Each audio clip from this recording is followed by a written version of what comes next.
Hem bugün çislağa 2022 yıl 1. ayının 16. günü.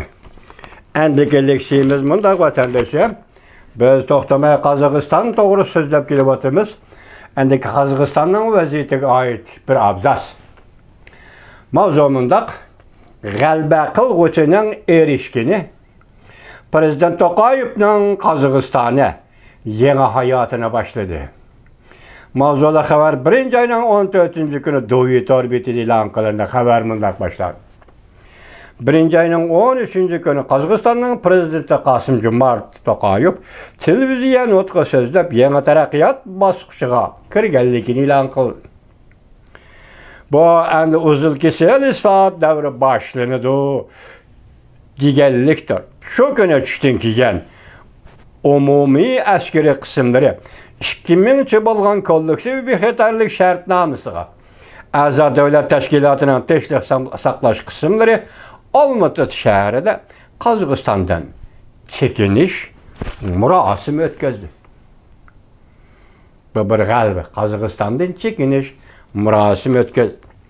Prezident To'qayevning 1. ayning 13. kuni Qozog'iston xalqi jamoat fondiga i'ona to'plash chaqirig'iga ergishib, butun mamlakat savdogarlariga xalqqa salom berishdan bishorat berganligi bu vaziyatda Prezident To'qayev uchun aytganda umumiy g'alabani qo'lga keltirganlik. Sobiq prezident Nazarboyevning ta'sir kuchini tozalash yo'lida halqiliq bir qadamni tashlaganligidir. O rəhbərlik qılıb atqan Qozog'istonning qo'zg'algandan keyin yangi hayotini boshlashi bu yangi rahbarning chiroq nuri ostida turib butun dunyoga bildirganligidir. Nazarboyevning davlat egiligidagi shirkatlarda xizmat qilganligi o'xshamaydigan. Prezident To'qayevning eng kuchli alohidaligi o sobiq sovetlardagi mulkiy amaldor. Harbiy odam va ziyoli oilasidan kelib chiqqan Prezident To'qayev 17 yoshida Moskvada davlat nomidagi Xalqaro munosabatlar institutida Xitoy tilini o'rgangan ekan. Bu bir ortiqchilik ekan. Sobiq Sovetlar Ittifoqining Jungur turishliq bosh elchixonasida toki Sovetlar yemirilgicha ishlagan. Qozog'iston mustaqil bo'lgandan keyin Qozog'iston davlatining tashqi ishlar ministrligining muavin ministrligi tayinlangan. Demak, hozir siz bu xabarda mushileksiyada tushunib oladigan ikki nuqta. Birinchisi, Qozog'iston yangi hayotini boshlaydi. Ikkinchisi, 13. kuni tushdan keyin Rossiya armiyasi, ya'ni bexatarlik shartnomasiga a'zo Devletler Teşkilatı'nın tinchlik saqlash qismlari Almatıdan çekindi. Bari yo'q 8 gün. 5. isla, 6. isla kirib keldi deseniz, bari yo'q 8 gün. 8 gün to'di degan gap.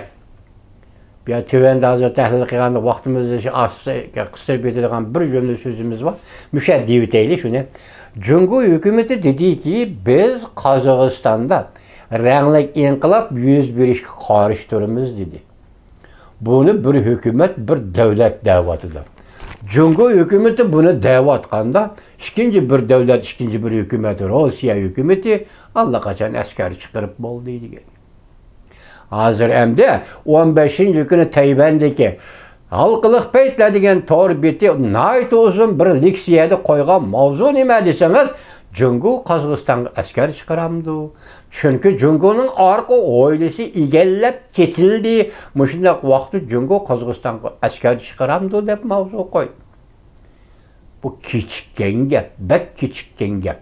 Ayni vaqtda bu yerga askariy qismda yetib kelganda Jungo dediki, ranglik inqilob qarishtiramiz. Hech qanday ahamiyati yo'q gap atadash. Hech qanday ahamiyati yo'q. Hech qanday ta'siri yo'q. Shundaqli bir gap. Bir devletin pozisiyası, bir devletin meydani mal. Endi bugün askar chiqirimiz mi chiqamaymiz? Arlatı biz sizlarga söz deb aytdik. Jungo hukumat shu gaplarni qilayotganda 5-6 kun o'tmayla Rossiya Federatsiyasining armiyasi 13. kuni Qozog'istondan chekin.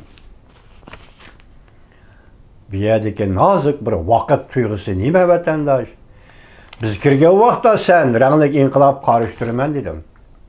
Sen hozir Qozog'istonga chiqaman, kirman deyotgan vaqtda biz Qozog'istondan chiqib ketdik. Endi sening Qozog'istonga kirish hech qanday huquqing, hech qanday bahonang va hech qanday sababing yo'q.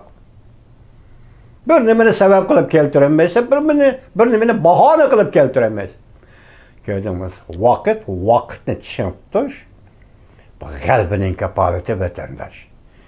Hozir bu asnoda Cumhur Xalq Cumhuriyeti yani Cumhur Kompartiyasi Qozog'iston masalasi bo'yicha mushu asnoda butunlay pasporonga tushib qoldi siyosatda, tashkiliy siyosatda deydi.